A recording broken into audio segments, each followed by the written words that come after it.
ऐं पंजो हक़ आहे शिक जो जवाब ॾियणु। थोरो तफ़सील सां सभ खां पहिरियों हक़ आहे सलाम जो जवाब ॾियणु। मुस्लमान ॿ पाण में मिलनि त हक़ आहे त चवे अस्सलामु अलैकुम। छा चवे? ॼट वरी छा चवंदा आहिनि? सलाम अलैकुम। पोइ वरी ॿुधण वारो चवंदो मालेकुम सलाम। मां ना पिया न जी माना में सलाम मालेकुम माना का ते सलाम थी न हुजे। वरी हो चवंदो मालेकुम सलाम माना तोते बि सलाम थी। असल में आहे अस्सलाम अलैकुम तव्हांजे मथां सलामती हुजे। व अलैकुम अस्सलाम ऐं तव्हांजे मथां बि सलामती हुजे। जेकॾहिं रुॻे सलाम करे त 10 नेकियुनि जो सवाब, सलाम जो जवाब ॾिए त 20 नेकियुनि जो सवाब, अस्सलाम अलैकुम व रहमतुल्लाह मिलाए त 20 नेकियुनि जो सवाब, व बरकातहू मिलाए त 30 नेकियुनि जो सवाब। ॿुधण वारो चवे वालेकुम अस्सलाम 20 नेकियुनि जो सवाब, वालेकुम अस्सलाम व रहमतुल्लाह चवे त 30 नेकियुनि जो सवाब, व बरकातहू मिलाए त 40 नेकियुनि जो सवाब। मुफ्त जो जवाब खपे या न खपे?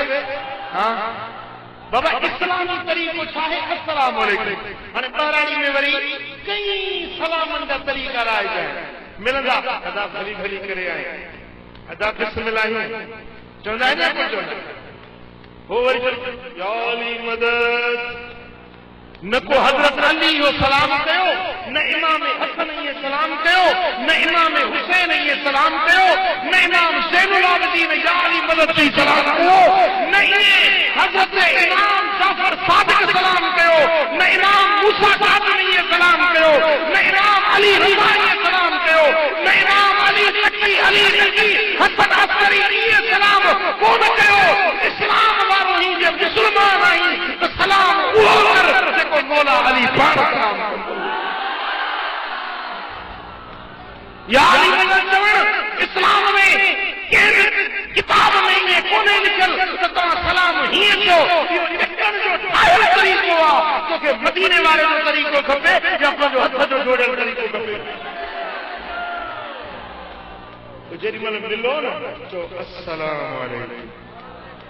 ॿुधण वारो चवे वालेकुम अस्सलाम रहमतुल्लाह व बरकातहू। सुभान अल्लाह। इन सलाम जे करण सां तव्हांजे दिलनि में मोहबत पैदा कंदा।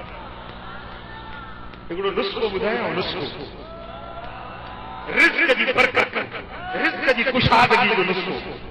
मदीने वारे साईं फरमायो त जंहिं घर में सलाम घणो थींदो उन घर में अल्लाह ताला रहमत ऐं बरकत नाज़िल कंदो।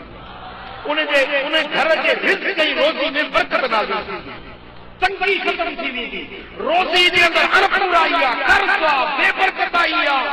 रिज़्क़ में तंगी में माण्हू मुब्तला आहे।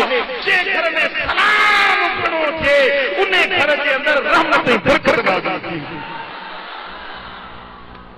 ॻाल्हि सम्झो न? ॿाहिरों अचो सहन में को बीठो आहे चओ अस्सलाम अलैकुम। सहन वारो विरांडे में वञे त विरांडे वारे खे चए अस्सलाम अलैकुम। विरांडे वारो कमरे में वञे त कमरे वारे खे चए अस्सलाम अलैकुम। अरे मदीने वारे साईं जा सहाबी हीअं रस्तो ॾियूं कटींदा आहिनि। हीअं माण्हू अची वियो हेॾो वेंदो पियो होॾो वेंदो परियों मिलंदा चवंदा अस्सलाम अलैकुम। मुफ़्त जो सवाब ऐं रिज़्क़ जी बरकत ऐं दिलनि जी तंगी ख़त्म थींदी। दिलनि मां कुदूरत, बुग़्ज़, निफ़ाक़, हसद, सार दिलनि जे अंदरि जेके मर्ज़ आहिनि सलाम ख़त्म कंदो आहे। चवण जे लाइ त थोरा लफ़्ज़ आहिनि पर ख़ुदा जी ज़ात जो कसम आहे इन सलाम जे लफ़्ज़ जे अंदरि ख़ैर बरकत दुनिया आख़िरत जो अल्लाह ताला जमा करे। दुनिया जी कामयाबी, आख़िरत जी कामरानी सलाम जी कसरत। सुभान अल्लाह। हज़रत अब्दुल्लाह बिन सलाम